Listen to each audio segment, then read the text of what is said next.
परम सत्यम शील विचार सार सहितम भक्तेकलव्यम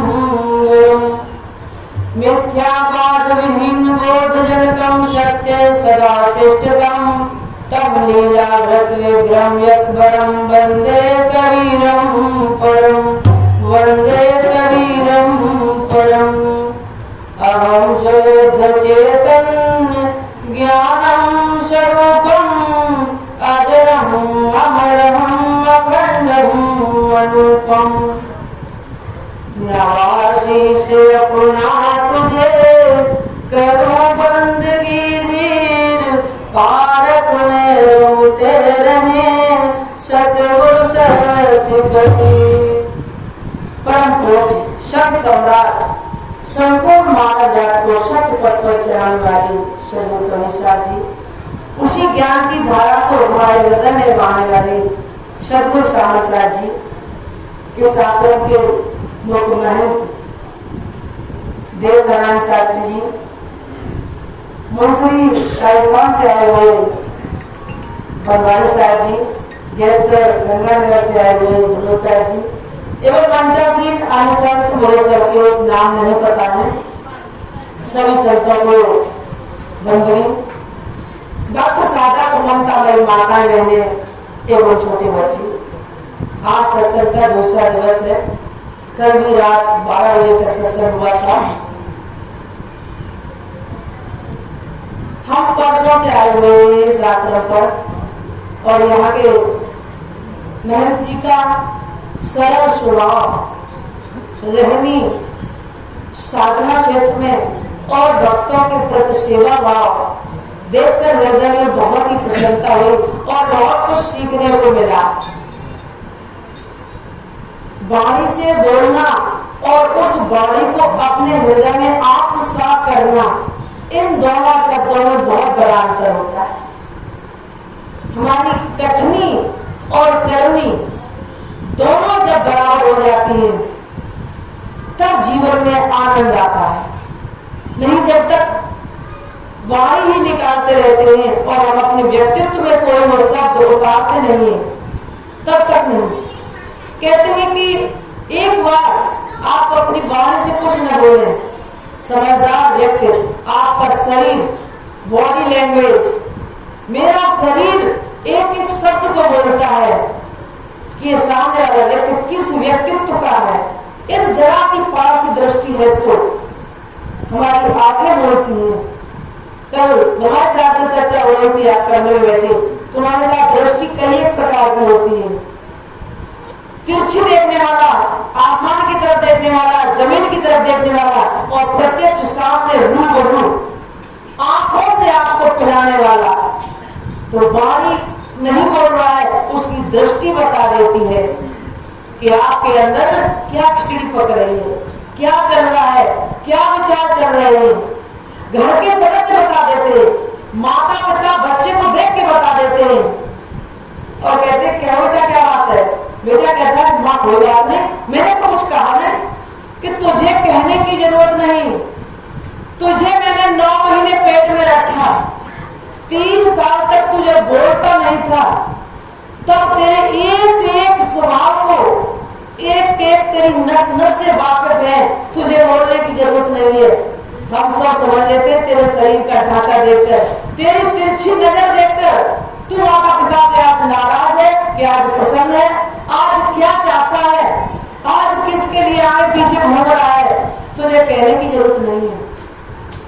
तो एक वो माँ होती है जिसका 9 महीने माँ का बच्चे का नाभि से जुड़ा हुआ रहता है।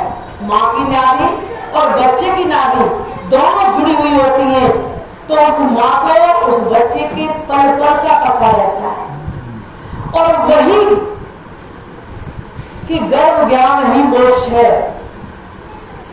गर्भ के अंदर जो क्रिया थी, क्या क्रिया थी, वो कैसे जिंदा था 9 महीने, उल्टा लटकता हुआ, पूरा झिल्ली में वो बना हुआ बच्चा फिर भी जिंदा था, मुंह से नहीं कुछ खाता था, न वहां दूध पीता था, न जूस पीता था और न भाई भगवान थे, सिर्फ रसा स्वादन करता था। तो वो नाभि से मां की नाभि से इतना नजदीकी रिश्ता होता है।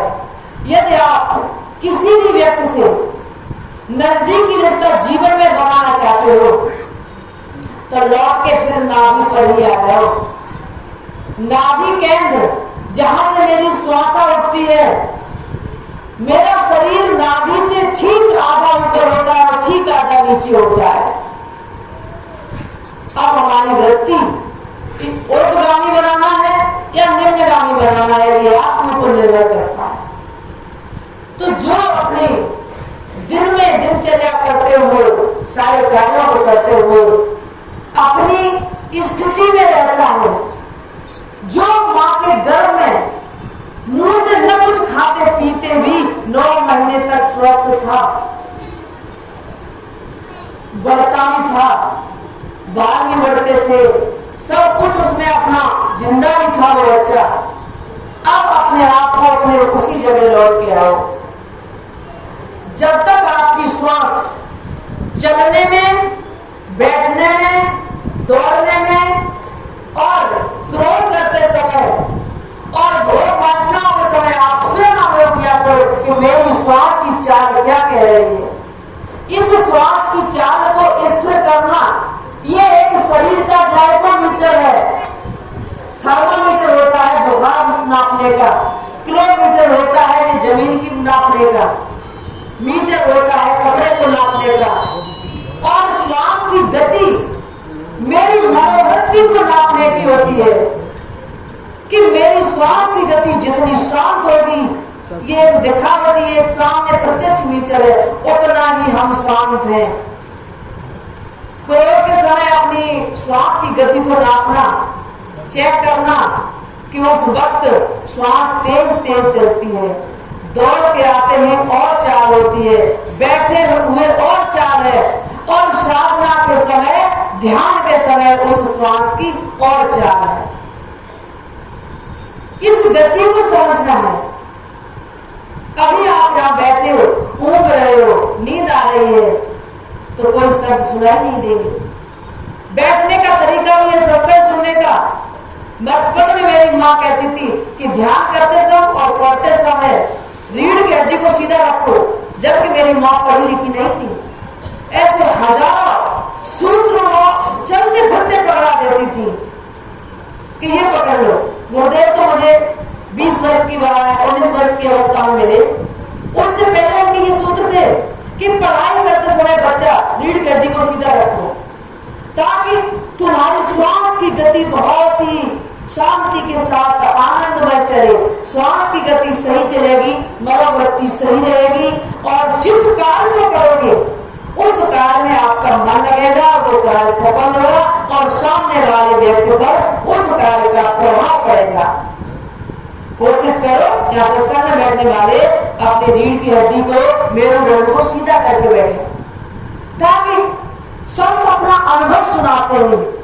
यहाँ आपने देखा कि कोई रामायण भागवत या किसी पुराण का अध्ययन नहीं या पाठ नहीं हो रहा है, उससे निचोड़ निकाल के अपनी वाणी के द्वारा, जैसे इन्वर्टर का काम देखा, बिजली को लेकर बैटरी चार्ज करता है और फिर बैटरी से फिर बिजली आपको देता है, कन्वर्ट सिस्टम होता है उसके अंदर। संत वो इन्वर्टर की तरह है, उस ज्ञान को अपने अंदर उतार के अभी हम यहाँ पर कोई भी शास्त्र रख लें, चाहे बीजक, चाहे गीता, चाहे रामायण, चाहे भागवत, महाभारत, कुछ भी रख दें, और आपको ऐसे पूरे दिन क्या महीनों सुनाते रहेंगे। इसमें मेरा क्या हो गया? उस किसी लेखक की लिखी हुई बात को हम पूरा इधर उधर पढ़ते जाते हैं। संत की इसमें क्या तारीफ? आपने क्या किया? साधु वेश धारण करके आपका अपना अनुभव क्या है? अक्सर भक्त साधक ये कह देते हैं कि महाराज कुछ अपना अनुभव सुनाओ, तब उन्होंने गीता जी सुनाने लगे।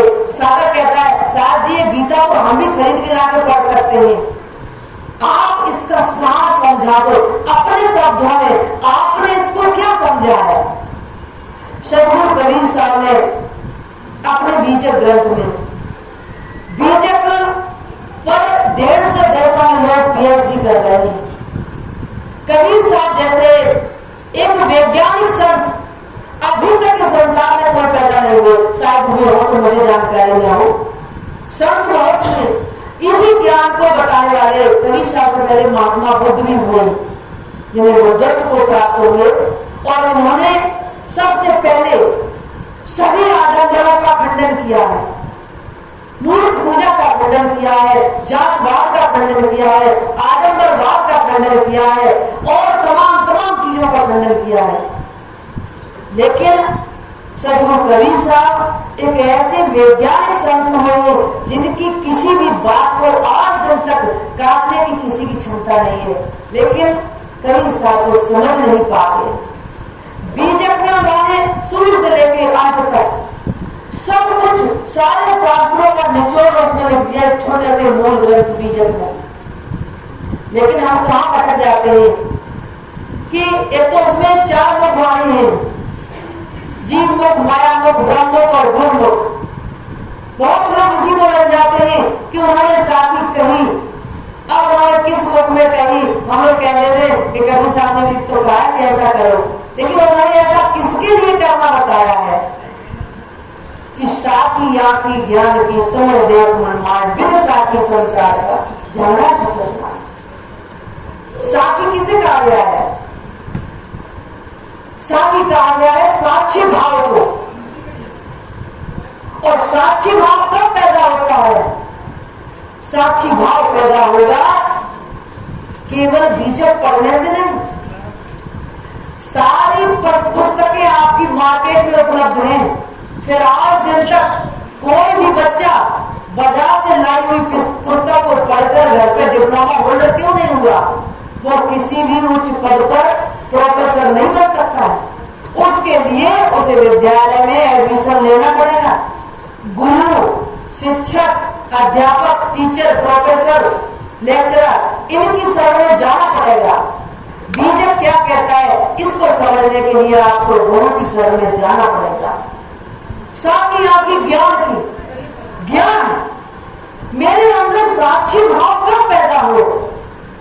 जब मुझे गुरु से अपने आप का ज्ञान हो जाए।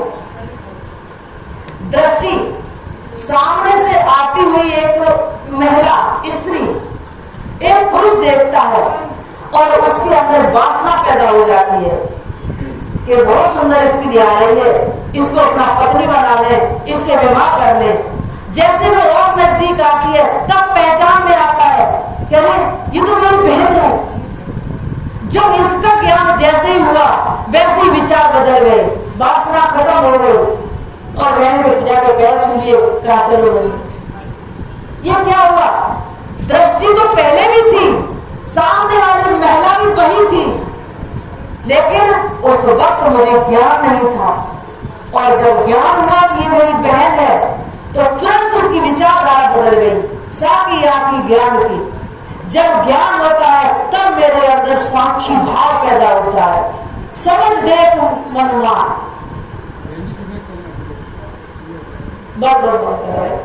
भजन का तो इस ज्ञान को कि बिन साथी संसार में झगड़ा छूटना, जब तक साक्षी भाव नहीं आएगा इस संसार में आपका झगड़ा नहीं छूट सकता। इन सब बातों को समझने के लिए ये सत्संग इत्यादि सभा आपके लिए बहुत जरूरी है। समय का अभाव है, मैं अपनी वाणी को इन्हीं शब्दों के साथ विराम देते हैं। बोलिए श्री सतगुरुदेव की। समय नहीं है तो कोई जरूरी नहीं है, और माता अपनी हमारी सुनेंगे, भजन बाद में देखा जाएगा।